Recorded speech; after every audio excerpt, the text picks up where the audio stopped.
I want to make this video as a follow-up to the Microbat Systems candy video I just did. I got some more of their accessories on this helmet along with some other good ones, and I kind of wanted to just show off my helmet and show you guys what I'm running and what I like and what I don't like about some of this stuff, so that you guys can make some informed decisions when you're looking at purchasing accessories for your helmet. Starting off, this is an Opscore Fast Ballistic, their older version, and the cover I'm running on this is an Opscore mesh cover, and it's actually cut for their newer version, the super high cuts, as you can see this gap here. And so this is a Fast with a Fast super high cut helmet cover on it. On top here, I'm running a Manta MS-15, I believe, with the Microbat Systems strobe retention cable that gets velcroed on with this little tab. I just put it behind the Microbat Systems flag, as you can see. On the top here, I have a 1" by 1" cat eye, infrared cat eye, a Microbat Systems IR flag patch, as I already said.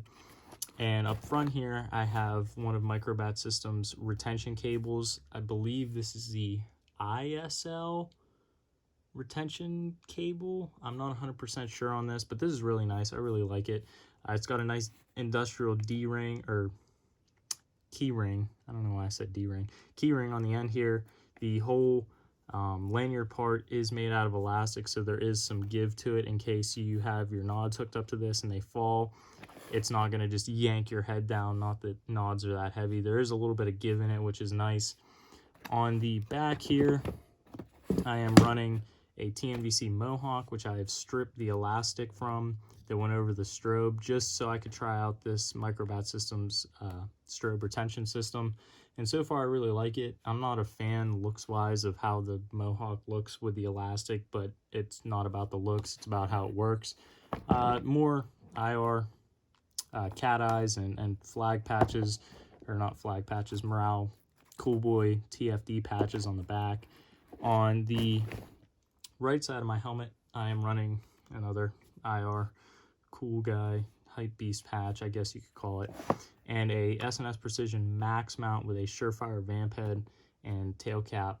And the max mount by far is one of the best helmet mounted light systems, I guess you could call it, out there. Now, I did have a problem with mine. I'm not sure how well you're going to be able to see this, but where I have that blue, right where my thumb is, right where I have that blue witness mark, this screw actually kept backing out, and I had to Loctite it. And what that screw does is it holds the body of the S&S Max to the pivot arm, and that's no good. You can't have that backing out because you will lose your light. But once I Loctited it and witness marked it, I haven't seen any shift in it. Hasn't fallen off, none of that. And I've ran around with it like this for, I want to say, 4 months now. No issues. Only gripe with the S&S Max, other than the price. It is very, very pricey to get one of these if you can find them, but definitely worth the money. On the front here, I am running a Wilcox L4 G24 on just the normal Opscore and Wilcox shroud, I believe, that came on the helmet. Going to the inside of the helmet, this is where a lot of changes have been made. So this helmet obviously wasn't around when the worm dial and Luxliner kit was around, but I actually got my hands on a worm dial, and I ran the worm dial with the stock pads for a while. I really liked it. My only gripe was with the pads.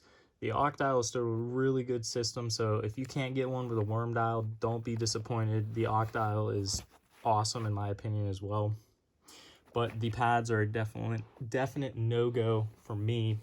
I did not like them at all. I tore them out probably 3 weeks after getting the helmet. I tried it. I couldn't wear the helmet. It was too uncomfortable for my head, and this helmet is sized correctly to my head. So the pads had to go. I ditched those. I tried a few on the market, and I ended up settling with the TNVC and 4D TAC, I believe, Lux kit. This is the more expensive of the kits. I believe the only difference between the two on TNVC's website is the amount of pads that you get with the kit. Sorry about the weird cut there. My phone died. I had to plug it in.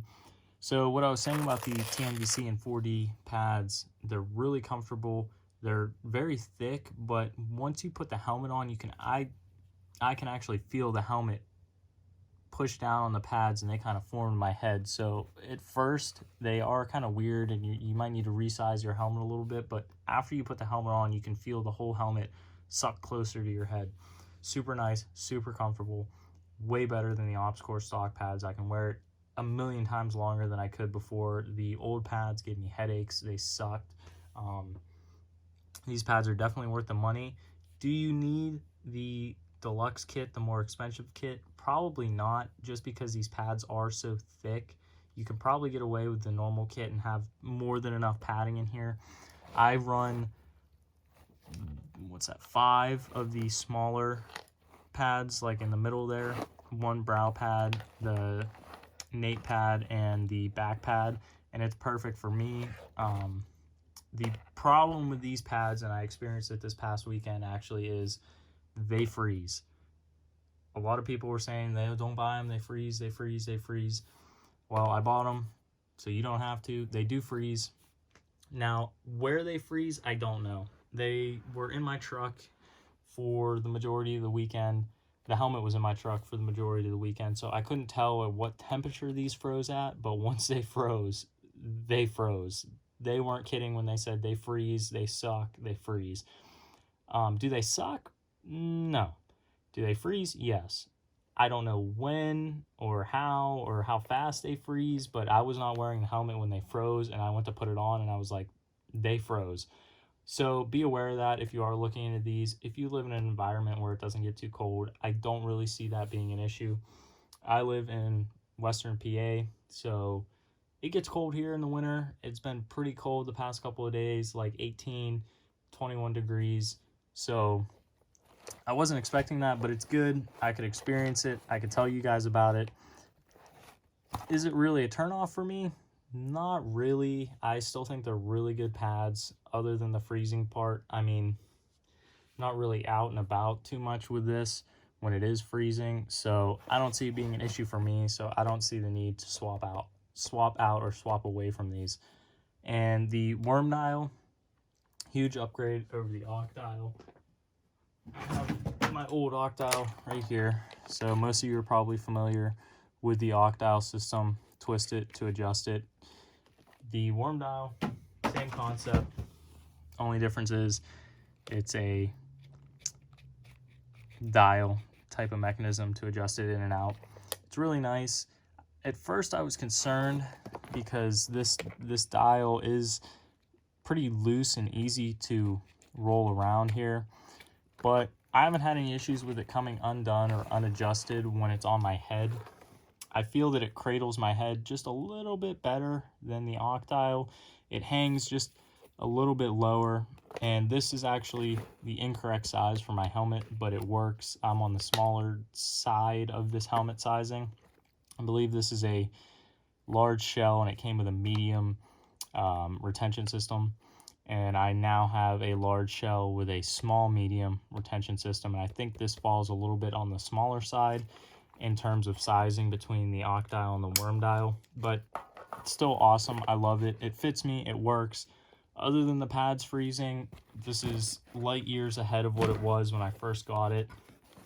Comfort wise, the helmet is outdated now. They have released the super high cuts, which I want to try, and like I said before, they give you a little bit more clearance. As you can see, this cover is made for one and not this helmet, so they give you a lot more comms clearance when your comms are down on your ears. That's the only other problem I have with this helmet, is when I have it on my head, I notice that my comms hang a little bit lower than I would like on my ears, and these are the 3M brand adapters for the Peltors, which these are Coyote dual comm 3s. You can probably already tell. The problem I have with the Peltor ones is it's this side. This side, when it's down on my ear and you clip it in to lock it onto your ear, when it is on my head, every time I clip it in, it immediately wants to pop out, which is the big problem with these, and everybody online will tell you about that problem. It's easily remedied by taking the screw off of the housing for the arc rail adapter, and inside this wire goes up and around to the other side, and the mechanism that clicks it in and out is in here, and it's just a tab of plastic, I believe, that the bar passes over to give you that click and it holds it in place. People are saying just to take a piece of paracord and take this cap off with the Phillips screw, put the piece of paracord in there to keep it from actually clicking in and out, and it is basically always in, always clicked against your head, similar to the Unity, I can't remember if they're called the Marks or the Sarah adapters. No, the Sarah's for the sword ends. The Unity tactical arc rail adapters, whatever they're called, they are apparently always clicked in. There's no in and out with them. That is the only problem with the Peltor arc rail adapters.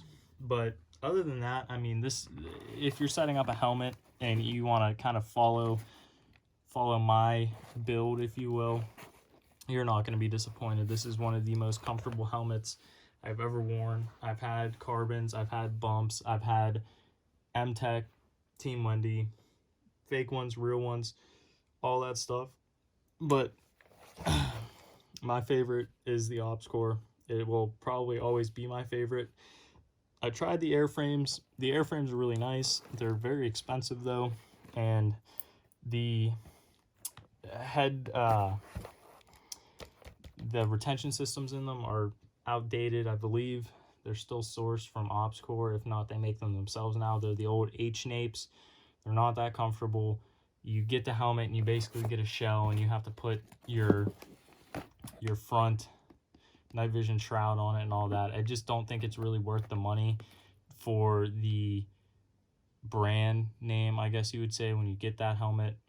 But if you want to follow along with the build, I'll be posting some more videos of it if I get more stuff for this. Thanks for watching, guys. If you have anything to say or any questions in the comments about anything relating to my helmet, I'd be happy to answer them. I appreciate you guys for watching, and have a good day.